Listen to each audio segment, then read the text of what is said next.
Hello, you're listening to Leveraging Thought Leadership. I'm your host, Bill Sherman. And today we're talking about one of my personal passions, organizational thought leadership.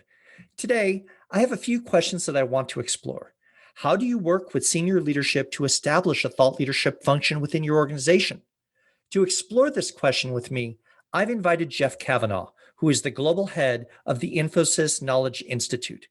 I'm eager to talk with Jeff about several topics: the creation of the Institute, the interaction with senior leadership, as well as Infosys 200,000 plus employees, and also the recent publication of their first thought leadership book, The Live Enterprise.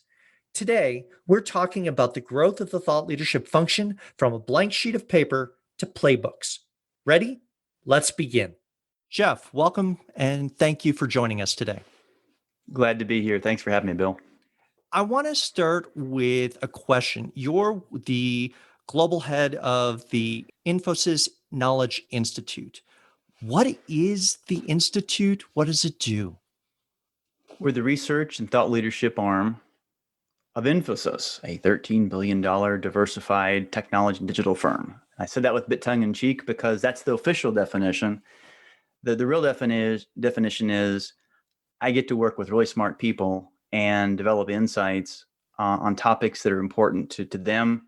We think they're important to the market, and it's real exciting when we see it make an impact, either for someone out in the world or a client or even a student trying to wrestle with something. So I get to do something every day that's gets me up and excited. And I also think that there's a more strategic dimension that can carry a big impact. So that to me is what the Knowledge Institute is. So I hear a bit of joy and a bit of passion in terms of working with smart people and enjoying it. How did you land in this role? Because I'm sure that's not, the first one that you started. How did you get here? I don't want to dip into too many cliches. It's an interesting thing about not trusting the process or the right outcome occurring, even though you don't try to get there too soon. I've always liked to teach, come from a family of teachers and farmers. I enjoy the written word. Could have gone to law, because I just like the way language is formed, and I want to be, no offense to lawyers, but a little more practical with engineering, and I thought consulting was solving problems. And so over the years after manufacturing, have been in consulting for a long time, the services business, and a lot of that had to do with tech, and for manufacturing, distribution, and gradually product development and broader. And it's a competitive world because you're asking companies, executives, to part with a good amount of money to go solve some big problem. In fact, even setting that part aside, you're asking them to trust you on something really important for them. And by the way, the other people who are saying they can help them have a deep tradition and branded, whether it's the McKinseys or the Bains or the other types of consultants who legitimately, very deservedly have a good name.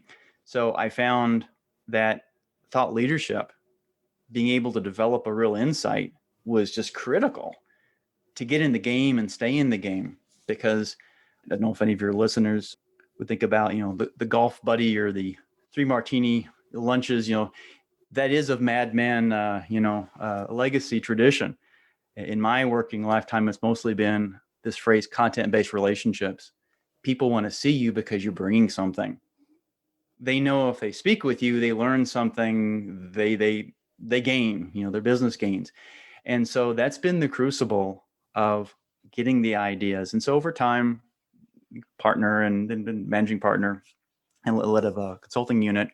And about 16 years ago, joined Infosys, who was doing a lot of great things, didn't have a management consulting practice. So it was a nice complement. So several of us joined around that time. And over the years, I saw a lot of great things they were doing and found a nice niche with it. And about 2 years ago, I guess it's closer to 2.5 now, founder of the company, Nandan Nilekani and president, came to me and said, we'd like to create this institute, this academy, this central thought leadership unit. We don't have one, and we have all these pockets of it. And would you like to do it? And I said, no, because I don't think you'll support it. I think, like a lot of cases, these are good ideas, but you don't have the resources. Because up to that point, I had been writing my white papers. I contributed to other reports. I even wrote a book on consulting essentials, for young consultants. And I was able to satisfy that, scratch that itch, as you might say. They said, no, we're serious. And I talked with some folks and realized it was a fantastic opportunity to unleash the creative spirit for many people. And I'd been consulting or in that business long enough where, although I liked it quite a bit, I was thinking, wow, if I didn't have a P&L to worry about or didn't have some of those things, I could really dive into this and maybe create a positive impact for more people. And the other thing, the reason why we call it the Institute, is that beyond creating thought leadership and giving our subject matter experts a platform and a voice and a platform for our own team, myself, it's a chance to teach. It's helping people structure their thinking and making sure they have something to say. The process of converting expertise into something that's useful for others, it's a fantastic experience to go through. It's challenging sometimes, but when you're done, every time you do it, you're transformed a little bit, you're changed a little bit because you're in a new place. You think about So a topic differently in the world differently. there's something that you wrote in the book, and we'll be talking about the book in a little bit, but you talked about increasing the velocity of ideas. And that really seems to fit with that process of transformation of you can have people with expertise, but if they write that white paper or they have the insight, but it never goes anywhere within the organization, let alone into the world, you have a velocity of zero for the idea. And so my question would be, what, from your perspective, who are you trying to reach within the Institute? Who who are your audiences, internal and external, with the Institute? Well, as my mentor, Jim Collins, I say mentor because closely aligned with a lot of his ideas, Jim Collins would say, you first confront the brutal facts, especially if you're new to this thing. You don't have an audience. You probably have several. Mhm. And in some cases, they can't wait to hear what you have to say. In some cases, who are you? So you have to grow it and connect. One audience, and this is if you go to our site, infosys.com/IKI, right there front and center, we say, we help senior executives make better decisions, make important decisions. And yes, I've kind of gleaned that also from some others, but I thought that's a great place to start because if we're not helping somebody make a decision, then it's interesting, but it could be a science project. We might as well go be watching Discovery Channel or Mhm. Mhm. science. So we, as a business, and by the way, we're funded. I mean, we have bankers. We have senior members of our company that are doing this, and so we want to make sure that we do that. So, helping business people make better decisions on strategic or topics of strategic importance. Okay, so it's almost like there's the market and trends and ideas that are out there, or maybe issues, and then we translate them into not just the kind of things that we do, but the problems people have. And if an executive could be a client of ours, could be a prospect. So that's one broad audience. The second broad audience is the millions of students, probably engineering, business school students, who they'll be out in the industry next year or the next few. They'll be potential clients, and maybe next year they're a potential recruit because we do hire 10 to 20,000 people a year. I've also found that if they can get something from what we're doing, that they can get some insight, well, that will start to populate their reports. It'll form their thinking, and certainly that's how branding. It's the long game. It's the long game where if we show value with no expectations or no requirements of cost or payment for a while, over time that's cumulative, and we become the brand. So there's Mhm. a short game, long game. And then the other audience is our 250,000 employees, because we hire good people, we hire smart people, we hire hardworking people. And a lot of cases, we didn't hire them because they're great writers or they're great communicators. For them, they're getting better and better, but they are solid at what they do. And so where there's any friction or issues in them converting what they know to something that's useful for a client, it could be in the middle of engagement, midst of an engagement, or it could just be they did this great thing at a client, they learned something. Well, how do they share it across their practice or expend their voice? Well, we help them with that. Some cases directly.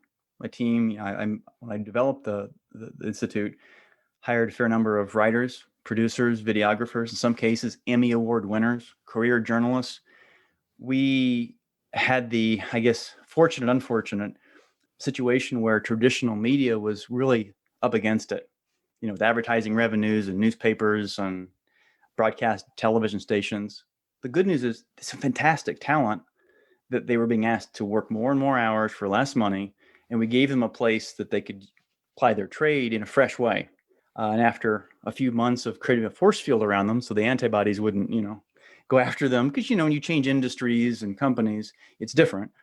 Gradually, kind of a step back, and it's been great because they've complemented our SMEs quite a bit. So those are the audiences, the clients, the future employees and future clients, and then also our employees themselves, so they have a platform to go out and amplify what they're doing.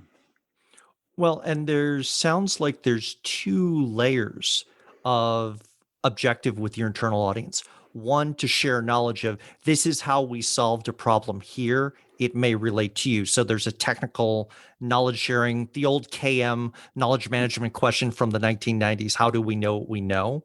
But also then being able to equip people to go in front of clients and be able to tell that story successfully in a way that they say, oh, my problem is similar to that. I can trust Infosys with solving this problem. It is. It is. And over time, my you have paranoia of different types at different points in the journey. Not because you're trying to keep the on the ship afloat as much as you want to protect, well, to be resilient, to build that buffer. And in the early days, you don't have a buffer because you're new. Mhm. And so there have been, one of those stages of paranoia was getting to critical mass. Because even if we do create a site and someone comes to it, is there just enough that it's more than what you would think is just enough? Once we reached that, then it was about being findable and searchable, helping our digital marketing team think a little differently about how we present our information and what people are looking for, because thought leadership marketing is different than product and services marketing. Very much so. And my mandate was, Jeff, work within the engine, help everyone get better, together. Don't do something off to the side, because one, you'll never scale, and two, you won't make as big of an impact in the company. And I'll be honest that in some cases, it's taken longer, much longer, to get certain things done. And yet when it does get done, it's at scale. So for example, when we do work with our marketing team and social media, it's nice to have those 3.8 million LinkedIn followers and not create it all from scratch. Even if it takes longer for maybe certain functionality on the site to show and have a journey, pulling people along to a lead generation. So it's definitely, because think about this, and for anyone out there who's creating a unit like this in a company, somebody already does this for everything you want to do. You are taking something from someone who's in some way doing it. Maybe they aren't doing it very well. Maybe they don't even want to do it, but they're responsible for it. Probably some folks in marketing, maybe some people in a services unit. And it's important to be extremely respectful because it's a collaborative effort. And, I was thinking of two phrases before this as I was preparing. One is, you have to have an attitude of grateful service. You are helping somebody else find their voice. You're helping some other part of the company. You're helping marketing reach more people. You're helping executives with a platform. So you need to be fairly humble and fairly service oriented. At the same time, you need to be just a little ambitious. You know what? It's good to see your name on a byline. It's good to really struggle to find that insight or to break through. So it's an interesting combination of being confident, sticking your jaw out, and being very humble in service. And you can't have either extreme. You've got to have this interesting mix and the emotional intelligence of knowing when to lead with one or what mix to have. And I think that's been an interesting insight, as this is developed. And that tension exists in a couple of areas, not only for the individual as content creator, but I think also for the idea. It's not just about the number of likes that you get on a piece. So if it goes out and you've got 3.5 million followers, It's not just how many people saw a piece and liked it. You want people to lean in. You want an idea to be approachable, that people say, oh, that's interesting, tell me more. But it doesn't have to be the idea that everyone likes. It's okay to be sometimes a little bit controversial, to stir the pot just a little bit with the idea, and to say, okay, of those 3.5 million people, if we get 0.1% that are our ideal audience, and they say, that's interesting, tell me more, that could be incredibly meaningful. Let me add 2 points there. First of all, you couldn't be more right. Let me phrase that in a positive way. You are very right. It's because if we are saying the same thing as everyone else and everyone generally likes it, we're invisible, first of all. Mm-hmm. We're just bland as bland can be. And so you do want to have an edge, and you do want to not in a, I don't know, shock value sense, but you do want to stir up a little bit of, if not controversy, certainly thinking, like being contrarian. Like, for example, that's the most important aspect of cloud you've never heard of, or everything you know about, cloud's wrong. Well, if you've got the goods to back it up, that's not a bad title, because there are some things that are interesting. Like I found, for example, in supply chain, especially the advanced planning and scheduling, years ago when it was first, you certainly had a little bit of AI and rapid in-memory solving, that a lot of the rocket science, really cool stuff people wanted to do, if you ran to that first, you failed. If you did the boring things first, like just connected your orders and you had a better sense of your capacity, then you're in the right for the other things. So by doing the boring, you were in the right later to do the glamorous. And that was a really big thing that people didn't, they always skipped those steps. So I think it's important for us to say things that are bold. And so I would rather, here's for example, if you lead with insights, I believe an insight is something that's provocative or bold. It's not obvious and possibly counterintuitive. So it doesn't have the shock value necessarily. It might, but it's an output. You start with saying something bold. You've got the strength of your convictions, courage of your convictions. It's not obvious, because if it's obvious, your 5 keystrokes search bar, Mm-hmm. it's there anyway. And then you pick from the You've 30 got 2 things. seconds of attention time, someone scrolls past. Or they could do it themselves. Yeah. Not obvious means you've already done the exploratory data. You found something that most people don't know. Mm-hmm. And you know what? You want to share it. It's a social contract. I did this hard work. I'm sharing it. That's the price of your time. And then finally, that it might even be counterintuitive. You mean that 10% of my sales force generates 90% of my revenue? This small number of customers? If I actually fire 10% of my customers, my revenue goes up? Those are counterintuitive things that sometimes the data will tell you. And so I think that's one of the big aspects of getting people's attention, is not trying to get everyone to agree with you, because it'd be a very non-differentiating discussion. If you are enjoying this episode of Leveraging Thought Leadership, please make sure to subscribe. If you'd like to help spread the word about the podcast, please leave a 5-star review and share it with your friends. We are available on Apple Podcast, Spotify, and all major platforms, as well as at leveragingthoughtleadership.com. So I'd like to turn our attention to the book, The Live Enterprise, which just came out about a month ago. And with that, let's start with the concept. You mentioned the introduction of how the live enterprise, not only as a concept, but the book emerged. And there's a story of Nandan Nilekani returning to Infosys in 2017. And he was one of the co-founders, and then had come back and saw the organization with fresh eyes. You want to jump in there for a moment and share sort of how the transformation of the live enterprise began? I will, although T sub 0 is actually a little bit prior. Okay, And I please. wanted to do this because it's like a Hollywood script. I won't say Bollywood, because we aren't going to dance and sing. But it's Nandan was part of this journey, this juggernaut that went from seven gentlemen with a few $100s in loans from their wives in India. They leased their timeshare and off it went. Y2K and code and a real zest for learning and high quality delivery. And next thing you know, it's several $1 billion. Well, and Nandan was an integral part of that. Founder, president, and like small number of those people that have achieved those lofty heights stepped out of the role and went to serve at a cabinet level position in the Indian government, because for the billion plus people, a large number of people didn't have an identity. They were villages or wherever else, and they came up with this idea of a digital identifier. It's called the Aadhaar. And fast forward, basically in a very short period of time, created it.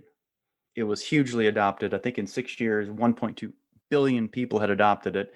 And between retinal scans or fingerprints or others, it was very fraud proof, because you can imagine it could be rife with. And so it gave people a chance to have a checking account, get government payments. I mean, it's a huge deal. They became part of the grid, part of society. So we're talking societal change. And you described that as really a moonshot sort of It program where it is. was, It yeah, is. yeah. And by the way, those 6 years, we said, it took a while. The leading economists, like the World Bank and others, thought it would take 40 plus years. So if you think about it, there was tech behind it. There was some IoT, and there was a massive amount of adoption, change management. And this is the government, by the way. And so around 2017, when he was stepping out of that, it reached operational kind of like maturity. Emphasis, to be blunt, was kind of going towards operational asymptotic, diminishing returns, because you rode the S curve and sort of flatten out, and some great things were happening, but they were more operational in nature. And he came back, like you said, fresh eyes. And he said, if I could do this thing and transform this in this government initiative and some of these principles that he found, why not do it for large enterprise? And why not do it at Infosys first? And what is it about digital natives? What is it about the Googles and the Amazons that makes them different? And that was the journey.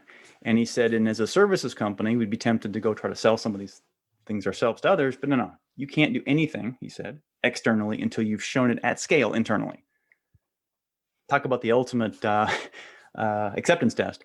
And so off it went. And so all the concepts that ultimately found their way into the pages of the Live Enterprise, there were things that Rafi, the co-author, and really the chief architect, I mean, there are people whose brain is big and his heart's big as well.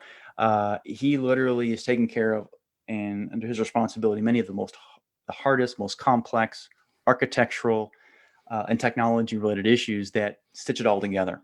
So it's an absolute joy to work. And to be honest, I thought we have to tell this story, because when do you have so many proof points? And beyond the proof points of our company functioning and it working, there were things like the employee experience score jumping to its highest, client value scores jumping.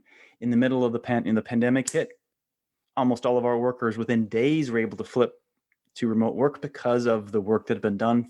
Because see, the pandemic wasn't the thing. We were 2 years into this journey at the time, thank goodness, because although there's just plenty of stress, it allowed us to have the confidence, and then to go to clients who were saying, you know what, maybe we better back off. Maybe we better do it. So no, we got you. So we were describing our story and say, we got your back. And after we went through it a few times, they were saying, first of all, yes, we're going to continue and maybe even do some more. Can you help us do what you just did for yourself? Because we need to do that. We need to move to remote work. We need to move things around, move some things to cloud, do this, do that. And that's when we thought, you know what? Sometimes you get so heads down doing that you don't share. And I think we started to move to that mode. And that's where the germ of the idea came out. And then the other piece of it, there's an elegance, and maybe it's the yin and the yang, the art and the science, that some of these concepts actually came from nature. There's murmuration of birds, for example, the way they do these incredible acrobatic swirls and flocks. There's no alpha bird. There's no command and control hierarchy.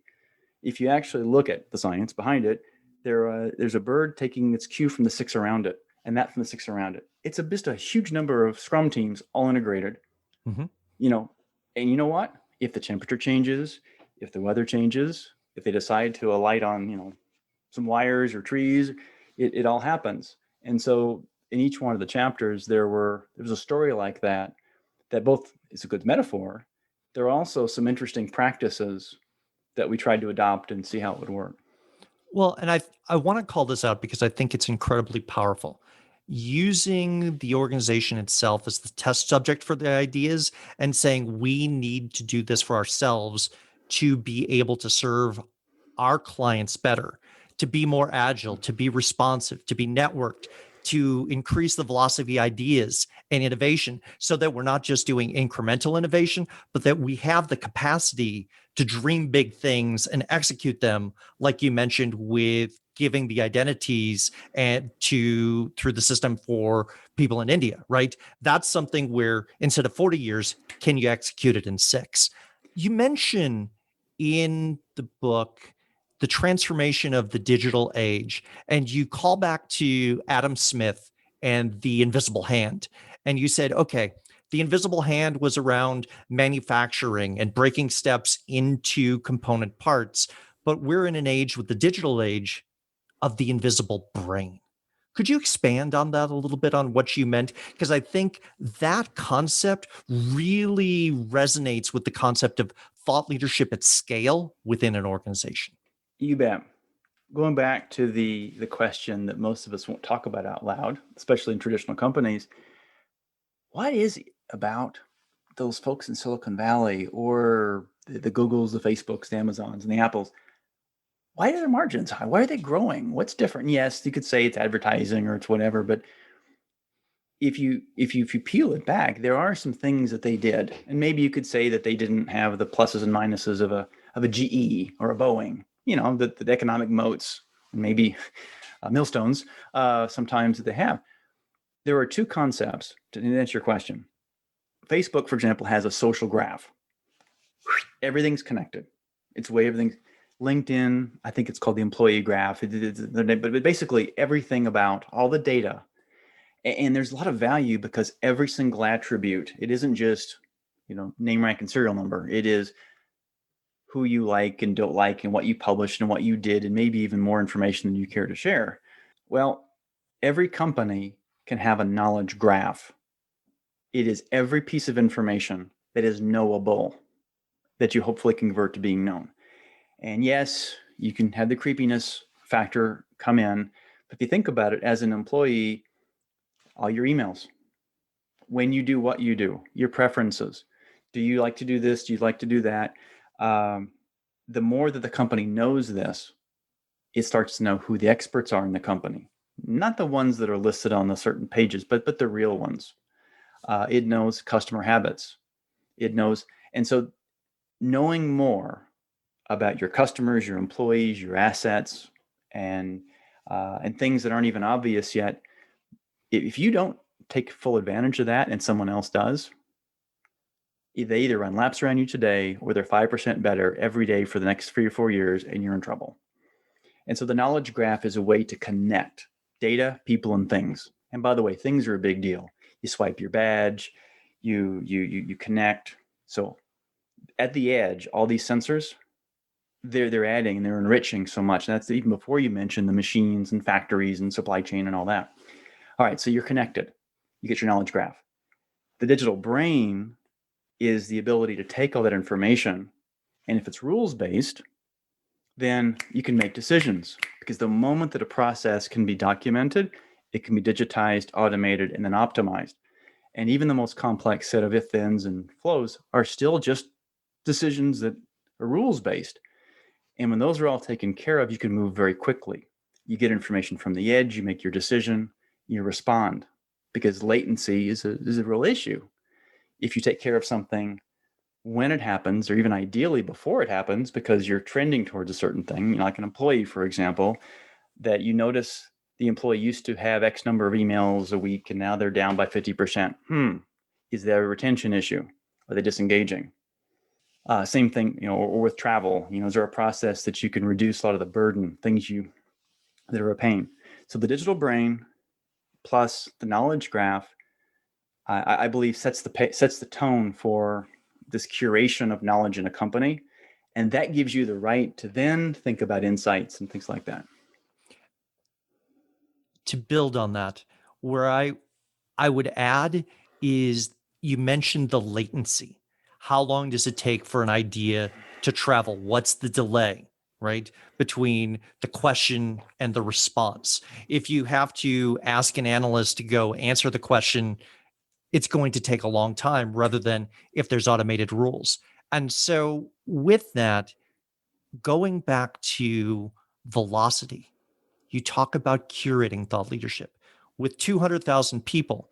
I would expect, and you've talked about helping capture some of those people who have brilliant insights and surrounding them with writers or producers and those folks so that the ideas stand in the spotlight and they move faster. Is that a fair summary of some of the work that you're doing with the Institute? It is, and I'd like to hit the pause button just for a second and consider this discussion a duality. It's both a discussion on thought leadership. It's also just running the business. So what I'm talking about is actually running the business so we sell more and do a better job with our employees. So yes to what you're saying, and we'll get to that, but it's not just the thought leadership thing. It is fundamental to the strategy of the company itself, which is why it's interesting how things weave back and forth between, do we do a good job for our employees with education and training services? And after a certain point where it works well, we then go sell that service externally. I mean, that's kind of the world we're in. So maybe it's different than some others. But back to what you're saying, there's another concept. We call it the quantum organization. Besides being a cool name, the idea that you can do many things at once, maybe simultaneously.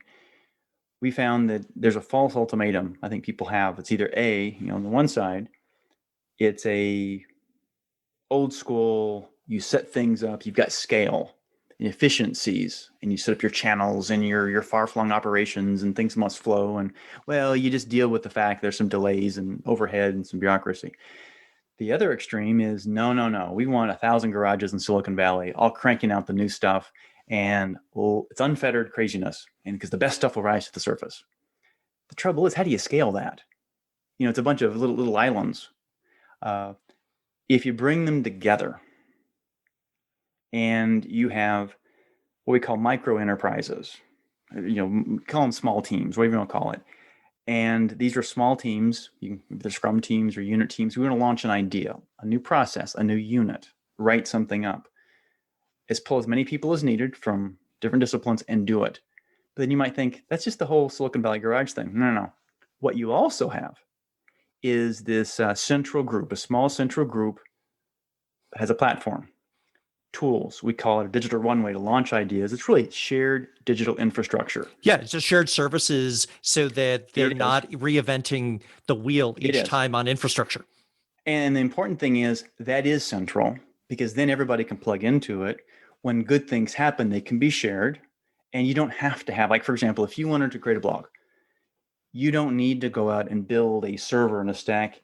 You can go into Medium, onto WordPress, onto whatever, and instantly stand on the shoulders of those giants that created something. Maybe you pay them, maybe you don't. But the fact is, you've got a platform. That problem has already been solved. Right. And that's the same for if you've got a micro enterprise within the large organization. They don't have to handle some of the questions that a startup working with either friends and family funding or, seed capital has to solve on how do we turn the lights on.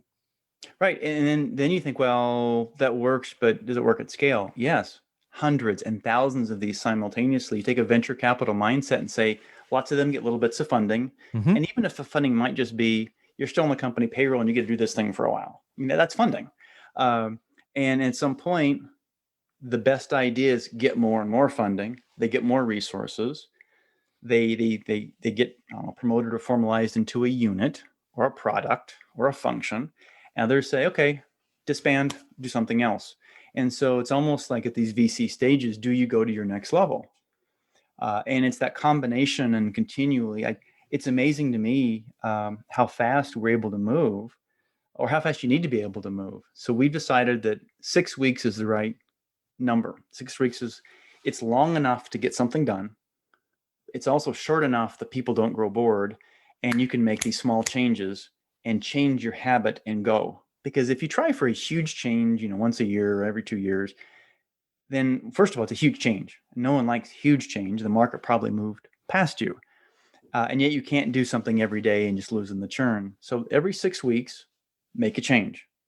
And it might be more functionality. It might be slightly changing something small in the org. And of course, every quarter, thinking about things. But we found that to be effective. And you do that, the compounding effect of a series of changes that continues to improve things every 6 weeks over, a year, you move the needle quite a bit.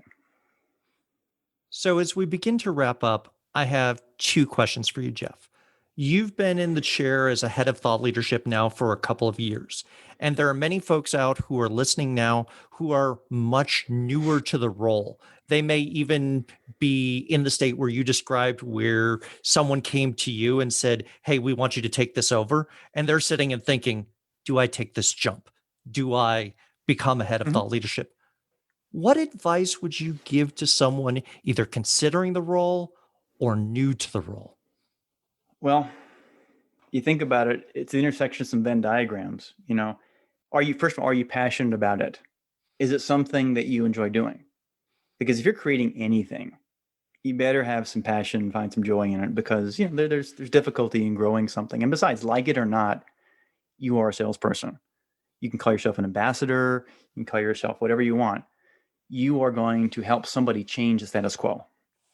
Changing status quo means that you have to sell your idea, both to hire people, to get funding, whatever it is. And if that doesn't sit well with you, stay where you are. Second thing is there a real opportunity? In other words, does your company need this? Or do they just need a little bit slicker marketing copy? Because to the extent that thought leadership is needed in your company, again, then the intersection of your passion and that opportunity, people will see it. And then lastly, can you find others, either full-time staff, if that's part of your budget, or if you work in a more collaborative, matrixed way, can you think about the team, at least that first wave of people you'll work with? Because that's where you'll expand your influence and impact. Maybe it's the people who will give you some money. Maybe it's people who will just support you with ideas, or even be extensions in the writing. If you can see that first wave and get the people part right, then yeah, absolutely do it. And also, don't just think about what the outcome is. Is the outcome they're going to double your salary, or you're going to, I don't know, somehow get a commission on everything you, or is it that you're going to go to a place mentally and leadership wise where you aren't today? You're going to grow because there are no failures. There's learning, or people that choose not to learn. And especially in this kind of business, if we all are knowledge workers and it's about expertise and differentiation, I think as long as you go into this staying a practitioner and not an administrator, there is no downside, because you will be the chief thought leadership developer. You will grow. You will become better and better at this thing. And it will mean some late nights on the administration side, or figuring out ways to minimize that part. But otherwise, you are the creative practitioner. And I think that's something that's exciting. That's a fantastic thing, where you have to keep your one foot in that world of creating ideas so that you can coach effectively others. I think that's absolutely essential. Last question, Jeff, I want to ask you is, I know the book is the first sort of signature piece for Infosys as a book. What advice would you offer someone who's thinking, saying, we've got good ideas here, maybe we should do a book for the organization? What did you learn through this process? And what advice might you give someone who's considering it? It's a two-stage answer. The first is, don't start with, I need to write a book. Mhm. First is, write a keystone point of view. Write something, assuming it's a decent idea, it's an important idea. Go through it. What are the fundamental concepts? What's already out there? What's missing? What's unique about it? Deconstruct it. And it's probably 4,000 words that you're going to go through, and you're going to really lay it out. If it's not enough to even cover that, you probably don't have a book. If you have that and it's well thought through, and then you could see in each area where maybe you could go deeper, like that one topic, you could go with more details. One topic, you could maybe go into the quantitative or the technical. Then you're like an accordion, it can expand. That's my suggestion. Is start with around 4,000 words of what's called a keystone point of view. And you could just search me, or there's some others that have some structure of what those look like. If you do that, then it's a good intermediate. It's almost like not an MVP, because it can actually be a nice paper on its own.